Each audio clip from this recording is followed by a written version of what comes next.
Oyez tout le monde! Aujourd'hui, j'ai le plaisir de pouvoir recevoir Adriane et Isabelle qui vont nous parler de leur charte d'équipe, notamment sur les valeurs qu'ils partagent au sein de leur structure.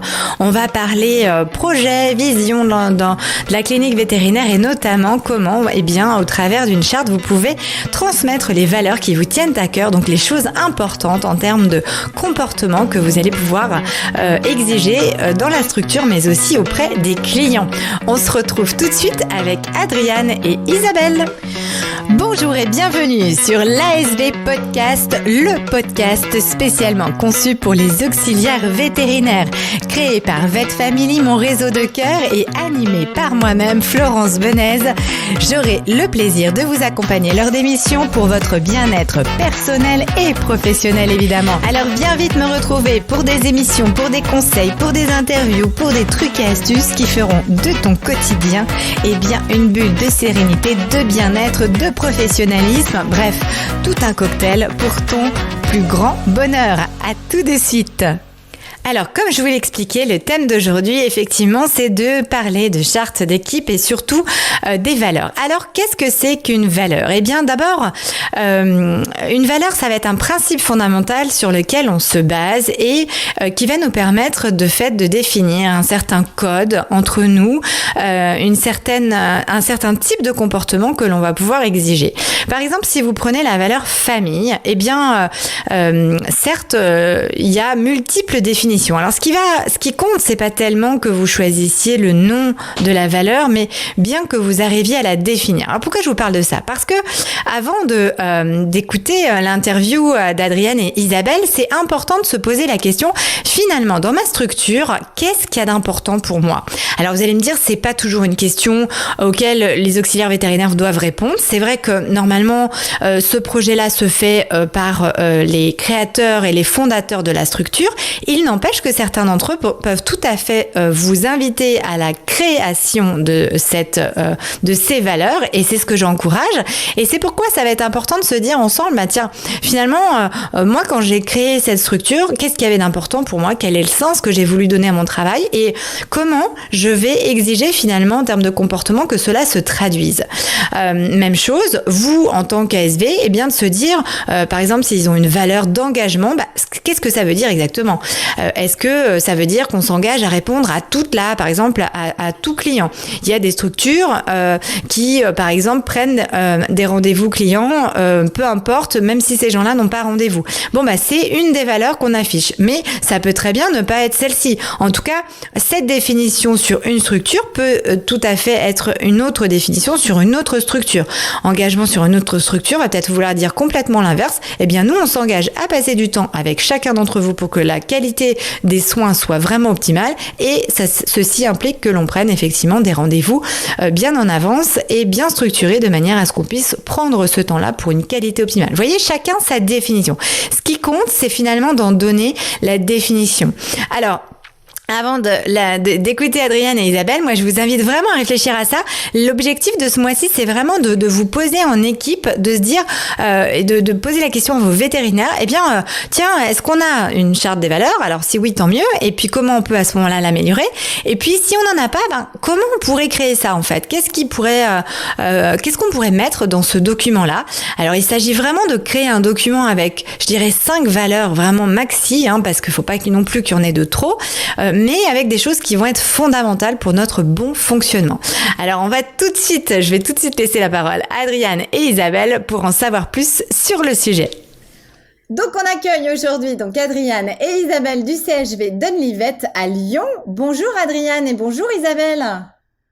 Salut. Bonjour à tous. Comment allez-vous, mesdames ? Très bien. Tout va bien. Bonne rentrée après un été intensif, mais ça va. Assez bien organisé par rapport à l'année dernière. Mieux anticipé, ouais. C'est vrai, au top, génial. Qu'est-ce qui a été qu'est-ce qui a le plus marché dans votre organisation cette année par rapport à l'année dernière ? Qu'est-ce qui a évolué ? On a réussi à gérer les remplats des vacances des ASV, parce comme on est beaucoup d'ASV. En amont, on a attaqué le sujet en février-mars.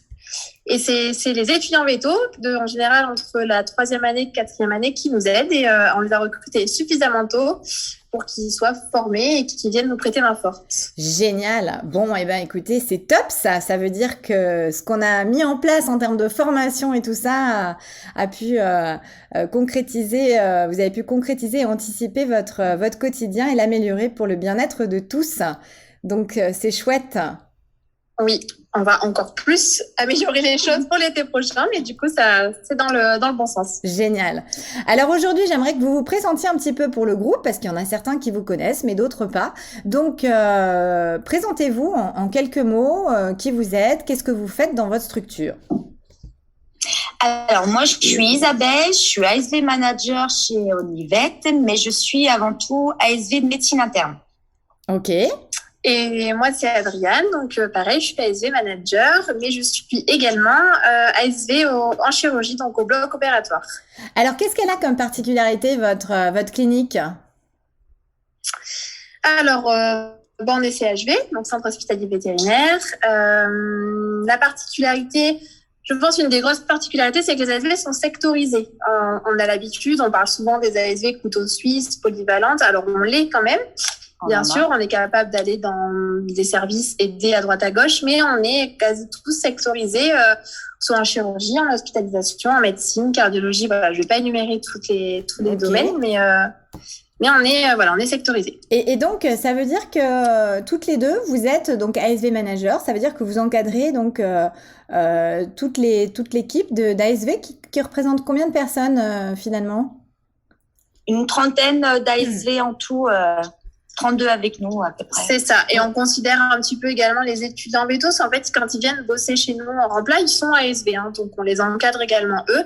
En général, ils font le passage sur une année. Donc, c'est moins sur du long terme, mais on les encadre également. Ok, génial. C'est quand même une belle équipe tout ça, hein. Ça veut dire aussi que pour que ça fonctionne, il faut de la structure, il faut de l'organisation. Et quel est votre finalement, parce que je pense que ça peut intéresser ceux qui nous écoutent, votre ratio quand vous dites je suis ASV manager et en même temps Isabelle, toi tu dis je fais de la médecine interne. Combien de temps tu passes finalement à t'occuper que de l'équipe, que de l'organisation, que de l'aspect managérial? Alors, ça, c'est du travail quotidien. Hein. Okay. Ça peut être du tous les jours, de toute façon, à chaque instant. Ça peut être en feedback, positif ou négatif. Mais on se concentre vraiment sur les gros entretiens ou les grosses discussions sur le jeudi, qui est notre jour d'admin. D'accord. Donc, on a 10 heures par semaine, on va dire, concrètes sur le management, l'administratif, voilà, tout ce qui est la gestion de l'équipe. Mais en fait, comme le disait Isa, c'est du tous les jours parce qu'on vient nous parler tous les jours. Est-ce que tu as vu cette demande de congé? Est-ce que tu crois que je peux switcher de planning? Et il faudrait commander ça parce que c'est cassé. Voilà, donc ça reste du tous les jours. Mais en termes de structuration, on a quand même des aides parce qu'on a notamment des ASV coordinatrices qui sont un petit peu maintenant nos bras droits quand même, qui nous soulagent beaucoup. Génial. Donc ça, c'est hyper important. Ça veut dire que là, ça augmente et que vous commencez à aussi augmenter l'équipe managériale, l'équipe de coordination pour que ça puisse effectivement bien se passer dans chacun des services. Exactement. C'est important ce que vous dites parce que ça veut dire que si on se met dans une plus petite structure, ce qui est quand même le cas de beaucoup de vos confrères, déjà pour 4-5 personnes, on peut déjà avoir la nécessité d'avoir quelqu'un qui va peut-être s'occuper du planning, de la coordination, certaines choses. Hein. Vous êtes d'accord avec ça? On est persuadé qu'à partir de 3-4 ASV, il faut qu'il y en ait une ou un, parce qu'il y a plein de garçons qui nous rejoignent, qui nous écoutent peut-être, qu'il faut en tout cas un ASV qui prenne un peu le lead. Alors ça peut être sur des tâches moindres que les nôtres, parce que nous on est une grosse structure, donc mais ça peut être déjà sur de l'aide au planning, de l'aide à la répartition des congés, sur de la gestion des commandes, du matériel, mais ça c'est sûr que pour moi ça devrait être dans toutes les cliniques. Après ça se fait quand même de par l'ancienneté, ce genre de choses. Hein. On a toujours des anciennes ASV qui prennent un peu ce leadership.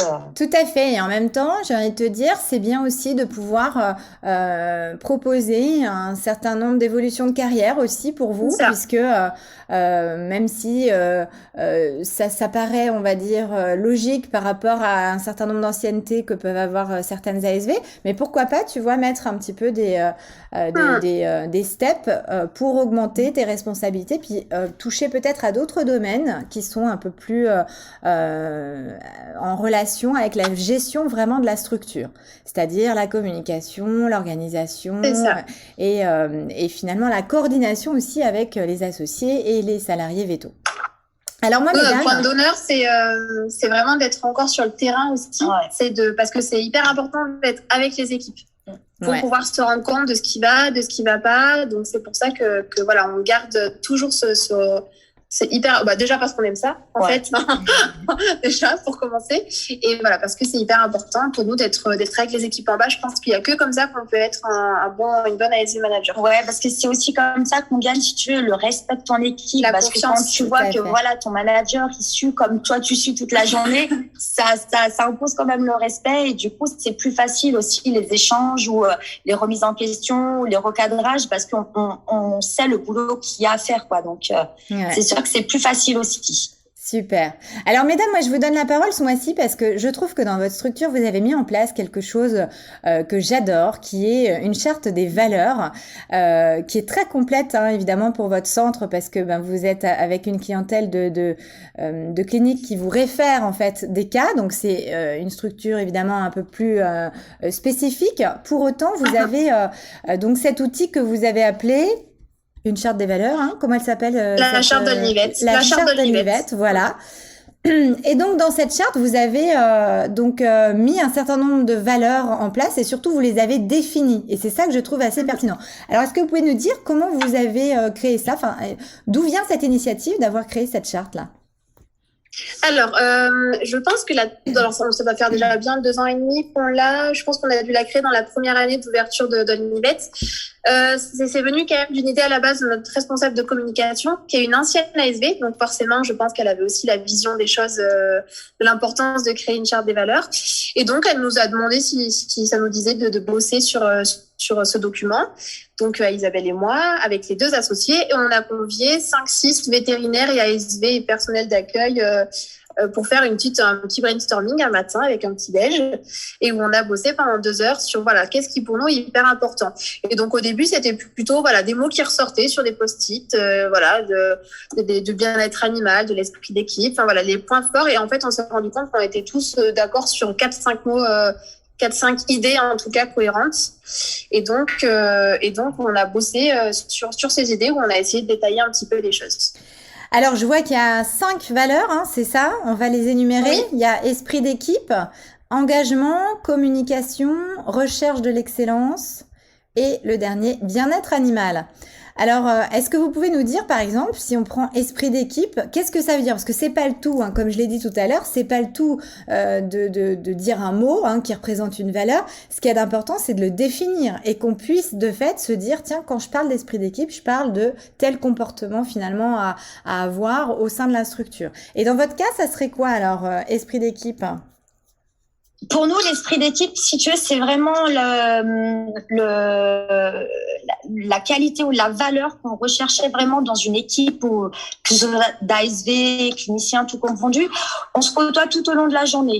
Sachant qu'on est sectorisé, on voulait pas que chacun bosse dans son coin. C'est pas ce qu'on voulait. On veut vraiment rester une clinique soudée, unie. Et c'est vrai que l'entraide, l'implication, la cohésion, les dialogues interservices, c'est hyper important puisque la médecine peut travailler en relation avec la chirurgie, avec d'autres services. Donc c'est vrai que c'était vraiment quelque chose. Et c'est encore aujourd'hui des valeurs qu'on recherche lors des entretiens d'embauche.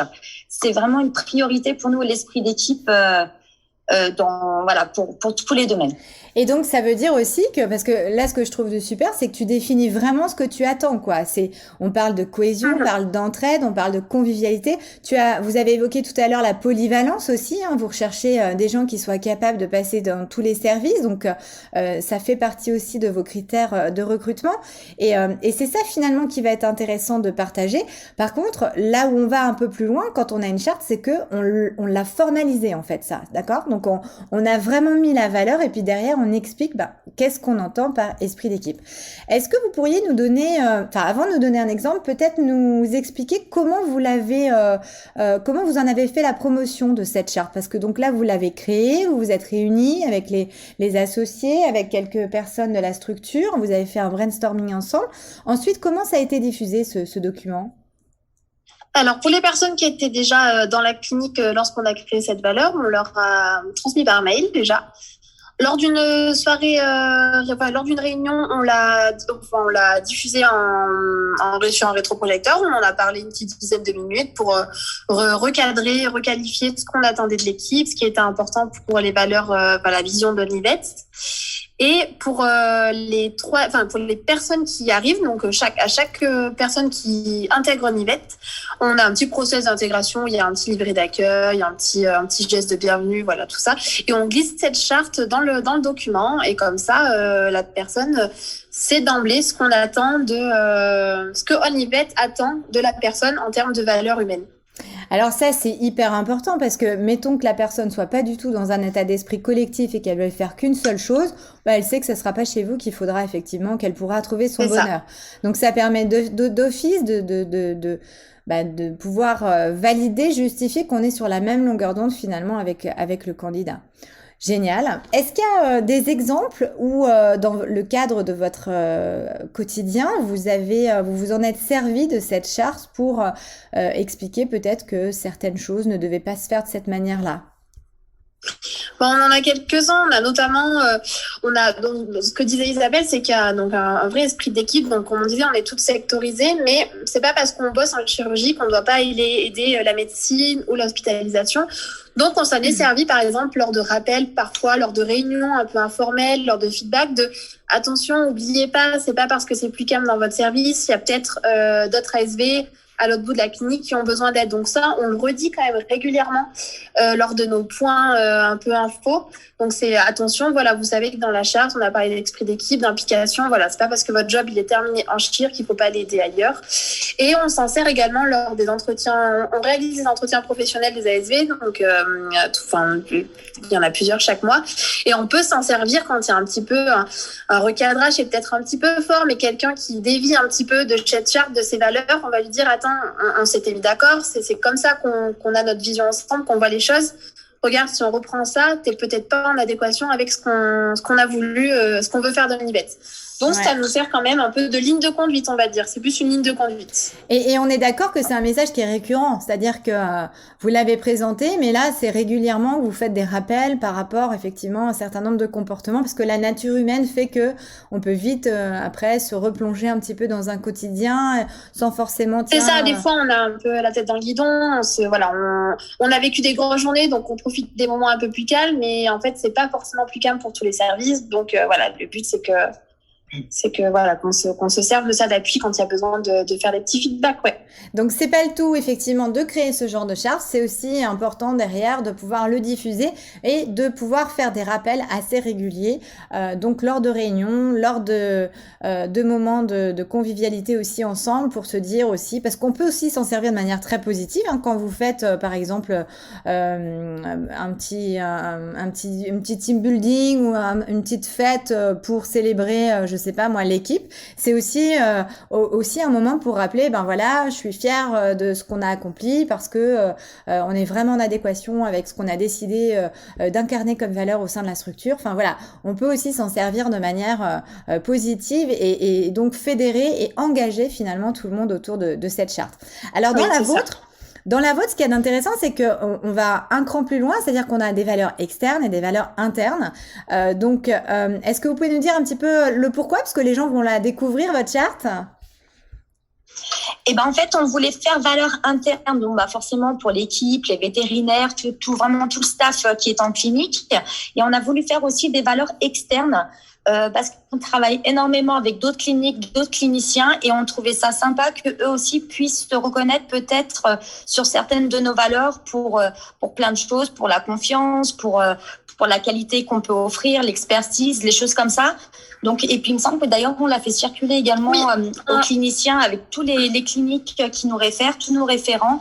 ont également eu un exemplaire de cette charte d'Omnivet. C'est ça, pour qu'ils aient confiance en nous et qu'ils voient les valeurs qu'on veut partager également avec ces cliniques qui finalement, en fait, sans eux, on ne travaille pas puisqu'ils nous réfèrent tout leur cas.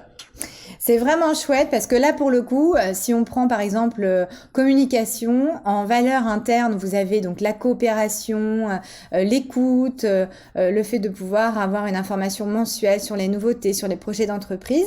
Et lorsqu'on regarde vos valeurs externes, on est plutôt sur le dialogue ouvert, constructif, faire preuve d'empathie envers les propriétaires, les patients et cette approche aussi via les réseaux sociaux à travers votre newsletter.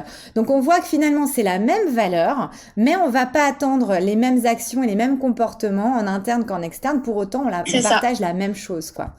Alors, moi, je trouve ça vraiment génial parce que pour le coup, vous donnez du sens finalement au travail et vous expliquez aussi ce que vous attendez finalement des gens avec qui vous travaillez et de la même manière des clients aussi avec qui vous travaillez. Parce que quelque part, les clients qui n'adhèrent pas finalement à votre charte, vont pas forcément travailler avec vous. Et tout est juste, hein, mais c'est aussi important de pouvoir se positionner de cette manière-là. Donc c'est vraiment... Et ça, c'était vraiment une idée de notre responsable de communication. Je pense qu'il y avait vraiment la vision d'ensemble, la vision globale de OK, il y a ce qui se passe à Omnivet, mais il y a aussi je sais même plus à combien on est de cliniques, mais il y a plus de 500 cliniques qui nous réfèrent. Et donc c'est vrai qu'elle a vraiment voulu faire une distinction entre les deux. Et finalement, on voit que pour le même l'engagement, par exemple, pour le même terme, c'est deux visions différentes. Ouais. Et je pense que ça marche même quand on est une clinique pas forcément du coup de référé, parce que ça marche. Il y a les valeurs internes de la clinique, donc le veto, l'ASV, même s'il y a que 2 ou 3 personnes, ça revient au même. Et il peut y avoir les valeurs externes avec les propriétaires, par exemple. Tout à fait. Et tout est une question de comment, en fait, après, on décide de définir cette valeur, parce que c'est surtout ça qu'il y a d'important. Et tu peux retrouver, à la fois tu peux faire des différences, à la fois tu peux quand même retrouver des similarités dans les deux cas. Exactement. Parce que moi je dis toujours, il faut savoir rester finalement et prôner les mêmes valeurs, que ce soit avec tes propres collaborateurs qu'avec les clients finalement que tu vas recevoir. Et parfois on peut voir que sur le terrain il y a des petites différences à ce niveau-là. Donc c'est ça. Ça fait toujours du bien de remettre un petit peu les pendules à l'heure et puis de se dire tiens, finalement la vraie question c'est de se dire qu'est-ce qu'il y a d'important en fait pour moi, qu'est-ce qu'il y a d'important pour ma structure, qu'est-ce qu'il y a d'important pour moi en tant qu'ASV dans mon travail, en quoi je crois finalement et en quoi je crois un peu moins. Et de fait, ça peut aussi être un appui, une aide, même avec les propriétaires. Tu vois, je pense aux gens qui peuvent avoir des communications un peu difficiles avec les clients. Si tu as une charte de valeurs qui est affichée dans ta salle d'attente en disant respect, en disant confidentialité, en disant engagement, en disant excellence et que c'est défini, pour le coup, tu peux vite avoir aussi des billes pour recadrer peut-être un client qui va dépasser un peu les limites avec toi ou voilà. Enfin, c'est une manière aussi de pouvoir se dire voilà dans comment nous on fonctionne, quel sens on donne à notre business et puis comment on veut travailler, de quelle manière. Et puis ça permet aussi peut-être pour certains de pas oublier le bonjour, parce que quand même il y a des fois. Ça c'est sûr. Et puis même, je pense personnellement, là, du coup, le fait de faire ce podcast, ça nous a fait ressortir la charte, la relire. Je pense que ça faisait un petit moment qu'on l'avait pas relue avec Isa. Et en fait, ça nous fait aussi, peut-être, quand on est dans un moment où on est moins motivé, peut-être un peu fatigué, ça redonne peut-être du sens à pourquoi on est ici et pourquoi on fait ça. Donc, je pense que même personnellement, ça peut aussi aider à se dire, oui, c'est vrai quand même que le bien-être animal, l'esprit d'équipe, la convivialité, enfin tout ça peut aussi redonner du sens et aider à repartir un petit peu, parce qu'on a tous des petits coups de mou, on va pas se le cacher, et ça peut aider. Exactement, et c'est chouette de l'aborder comme ça. Faut se dire que c'est pas un document juste qu'on fait une fois, faut y revenir, faut se dire comment on l'utilise, comment on peut, et là même en team building ou en réunion, on peut aussi se dire tiens, par rapport à l'engagement, qu'est-ce qu'on pourrait faire comme projet cet automne vis-à-vis de cette valeur. Tu vois, on peut vraiment aller loin après dans le travail qu'on peut faire avec ce genre de document, et puis la faire évoluer aussi, tu peux aussi avoir à un moment donné le besoin par rapport à l'évolution de la structure, de faire aussi évoluer tes valeurs, ça peut aussi, c'est un document qui bouge, mais l'important c'est vraiment de le ressortir, de communiquer toujours avec cet outil-là, que ce soit en réunion, que ce soit de manière formelle ou informelle, en tout cas de penser à revenir dessus. Eh ben, c'est top, mesdames, c'est génial. Merci pour votre partage. J'espère que ça donnera des idées à plein de vos collègues, à la fois pour en créer pour ceux qui l'ont pas, pour aller un peu plus loin dans la démarche, parce que c'est vraiment un outil superbe. Et voilà. Est-ce qu'il y a d'autres projets là qui sont à venir alors pour vous bientôt là cet automne? Alors nous, on est en perpétuelle phase de recrutement, donc c'est surtout ça. On a 2 services qui ont ouvert, donc ça va être déjà de mettre en place les 2 nouveaux services qui ont ouvert et de recruter, de continuer à bien former nos ASV. Il y a pas mal de formations de congrès qui arrivent aussi, donc c'est d'avoir du budget pour envoyer des ASV. Alors ça, c'est ce qu'on fait déjà depuis 3 ans, donc il n'y a pas de raison que ça s'arrête, de pouvoir envoyer des ASV en formation à droite à gauche. En congrès, voilà, c'est toujours dans le but de se perfectionner et de former les nouvelles personnes qui arrivent également. Eh bien, génial. Donc, s'il y a des gens qui veulent vous rejoindre, ils vous contactent. Hein, vous êtes sur Lyon et oui. Vous affichez assez régulièrement les recrutements. Donc, exactement. Ils peuvent revenir vers vous parce que maintenant, ils ont la charte. Ils savent comment on travaille chez Onivette. Et si certains se sentent appelés, eh bien, ils peuvent vous contacter directement. Isabelle et Adriane, c'est ça ? Exactement, c'est ça. Génial. Eh ben, un grand merci pour votre partage et on se retrouve tous le mois prochain. À très vite. Merci beaucoup. Salut. À bientôt.